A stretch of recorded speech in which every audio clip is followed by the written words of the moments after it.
औज़ुबिल्लाहिमिनश्शैतानिर्रजीम बिस्मिल्लाहिर्रहमानिर्रहीम अस्सलामु अलैकुम वरहमतुल्लाहि वबरकातुहू। सूरह हज है मेरे सामने और सूरह हज की आयत नंबर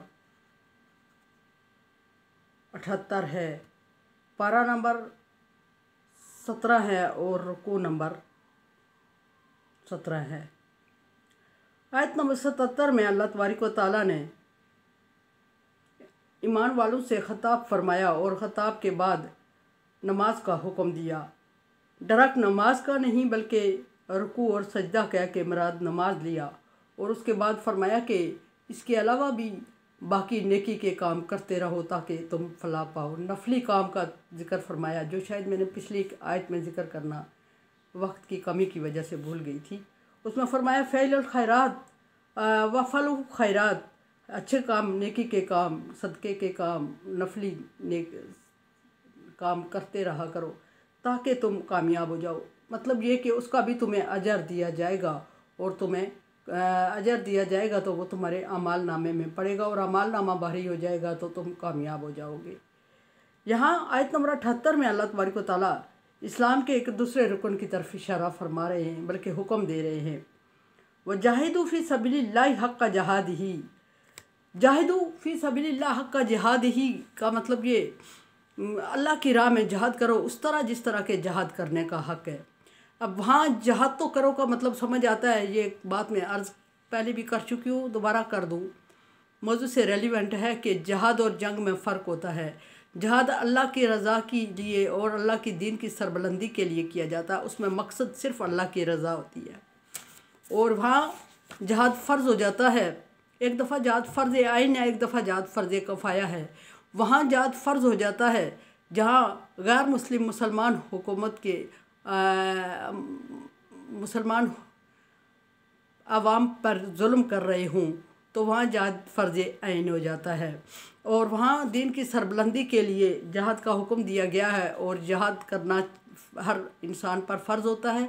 फ़र्ज़ ऐन का मतलब ये होता है कि हर इंसान पर फ़र्ज़ हो जाए और फ़र्ज़ हो जाता है। और अगर इंतहाई नागज़ीर हालात पैदा हो जाए, तादाद कम हो और मुकाबला ना हो सके और हुकूमत मजबूत हो और उस सूरत में मुसलमानों को इस्लामी अहकामात के मुताबिक ज़िंदगी गुजारने में मुश्किल पेश आ रही हो, जहाद भी ना कर सकते हों, तो उस सूरत में नकल मकानी करने का, वहाँ से हिजरत करने का हुक्म है। नकल मकानी नहीं, हिजरत। और हिजरत और नकल मकानी में भी फ़र्क होता है। हिजरत दुनियावी अगर अल्लाह के दीन की सरबलंदी के लिए की जाती है और नकल मकानी दुनियावी अगराज की खातर की जाती है। ये याद रहे कि जहाँ मैंने अर्ज़ की कि जहाद अल्लाह की रज़ा के लिए और हिजरत अल्लाह की रज़ा के लिए, दीन की सरबलंदी के लिए होती है, वहाँ उसका बहुत बड़ा अल्लाह तबारक व तआला ने अजर भी रखा है।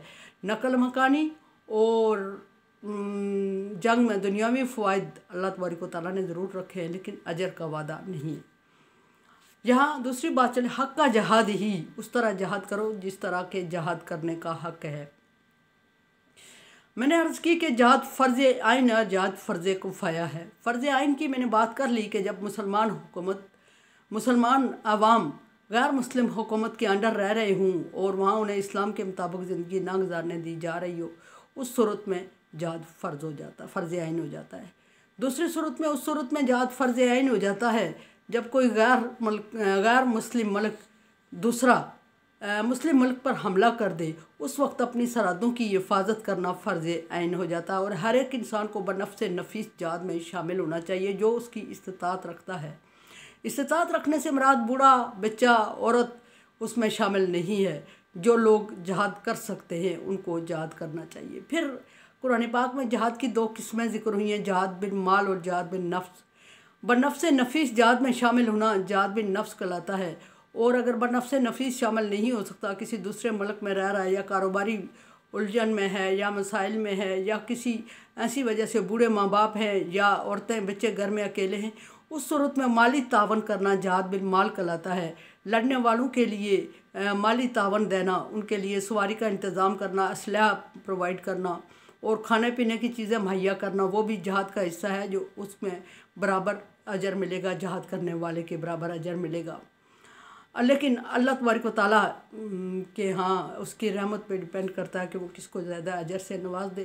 खुलूस नीयत पर भी डिपेंड करता है। हो सकता है कि कुछ जहाद के तावन करने वाले इतनी खुलूस से करें कि उसको ज़्यादा अजर मिले, और जहाद में बनफ्स नफीस शामिल होने वाले मजबूरन शामिल हों तो अजर फिर भी मिलेगा, लेकिन कम या ज़्यादा अल्लाह तबारक व तआला की रज़ा पर है।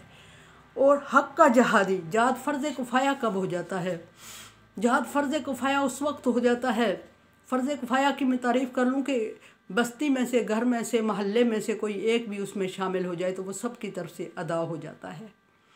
वो उस वक्त होता है जब हमारा हमारा पड़ोसी मुल्क मुस्लिम हो और गैर मुस्लिम मुल्क उस पर हमला कर दे, और हमारा पड़ोसी मुस्लिम मुल्क इंतहाई मजबूर हो, उसके पास अफवाज कम हो, अपना दिफा ना कर सकता हो।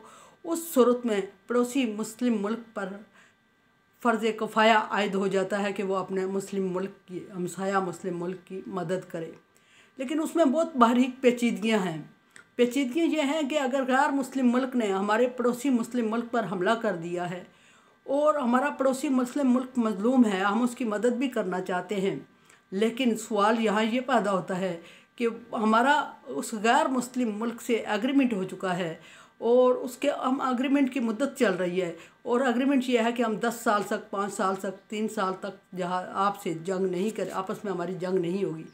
उस सूरत में उस मुद्दत के दौरान अगर गैर मुस्लिम मुल्क हमारे पड़ोसी मुस्लिम मुल्क पर हमला कर देता है तो उस सूरत में हम अपने एग्रीमेंट की पासदारी करते हुए अपने पड़ोसी मुल्क की मदद नहीं करेंगे। अच्छा, ये बात ख़त्म हो गई। बात ये है कि फ़र्ज़ किफ़ाया अभी बात मुकम्मल नहीं हुई। फ़र्ज़ किफ़ाया का मतलब यह है कि उस सूरत में हुकूमत वक्त डिसाइड करेगी, चीफ़ आर्मी स्टाफ डिसाइड करेगा कि वो आर्मी को भेजेगा। आजकल सिस्टम थोड़ा मुख्तलिफ हो गया है कि वो कुछ लोगों को भेजेगा मुस्लिम मुल्क की मदद के लिए। जब मुस्लिम मुल्क मजबूर है, गैर मुस्लिम मुल्क ने उस पर हमला कर दिया है, मुस्लिम मुल्क हमारा पड़ोसी है और वो मजलूम है, तो हमारे ऊपर फ़र्ज़ किफ़ाया हो जाता है कि हम उसकी मदद करें। अब फ़र्ज़ किफ़ाया को मैंने कह दिया कि अर्ज़ किया कि कुछ लोग अदा कर दें तो सब की तरफ से अदा हो जाएगा। अब कुछ लोग कौन अदा करेंगे उसको? क्या हम में से हर एक कोई बखुशी उस जहाद में चला जाएगा? चला तो जाते हैं लोग, जज्बाती लोग होते हैं, लेकिन उन पर फ़र्ज़ किफ़ाया आयद नहीं होता। जो जज्बाती छोटे बच्चे जिनको इमोशनल करके हम दूसरे मुल्क में जहाद के लिए भेज देते हैं और उन्हें जन्नत की हूरों का और जन्नत के बागात का वादा दे के, सीन दिखा के उनको इमोशनल करके भेज देते हैं, ये बात नहीं है। उस सूरत में फ़ैसला हुकूमत वक्त करेगी या चीफ़ आर्मी स्टाफ करेगा, और वो करेगा कि किन किन लोगों को भेजा जाए फ़र्ज़ किफ़ाया की अदायगी के लिए। उनके फ़ैसले के मुताबिक जो लोग फ़र्ज़ किफ़ाया की अदायगी के लिए चले जाएंगे, बाकी पूरे मुल्क से फ़र्ज़ किफ़ाया अदा हो जाएगा। आजकल का जो मौजूदा दौर है उसमें आर्मी अलग एक डिपार्टमेंट है मुकम्मल, और आर्मी का जो डिपार्टमेंट है उसका चीफ़ होता है। वो चीफ़ फ़ैसला करेगा कि किस यूनिट को भेजा जाए दूसरे मुल्क में अमन के लिए या मदद के लिए। अगर आर्मी का चीफ़ फ़ैसला नहीं करता, हुकूमत वक्त फ़ैसला नहीं करती और हम में से कुछ लोग जज्बाती हो गए दूसरे मुल्क की मदद के लिए चले जाते हैं, तो उस सूरत में उनका मैं नहीं समझती कि उनको सवाब होगा, क्योंकि जहाद फ़र्ज़ किफ़ाया में इख्तियारात होते हैं और फ़ैसले का इख्तियारात कुछ लोगों के पास होता है। जब वो फ़ैसला करेंगे तो बाकी लोग जाएंगे, बाकी फ़ैसला होगा, बाकी लोगों पर जहाद फ़र्ज़ किफ़ाया होगा, और वो फिर जिन लोगों पर होगा उनको चुना जाएगा, उनको ख़ास किया जाएगा और उनको अजर और सवाब मिलेगा। अदरवाइज़ जज्बाती होके जाके खुद सर दे देना जंग में, मैं समझती नहीं कि अल्लाह अजर देने वाला है। बहरहाल मेरे चैनल को देखें, समझे और सब्सक्राइब करें। आयत अभी जारी है, कुछ लंबी हो गई है, इंशाअल्लाह बाकी कल होगी। और मेरे चैनल को देखें, समझे, सब्सक्राइब करें और सदका जारिया में मेरा साथ।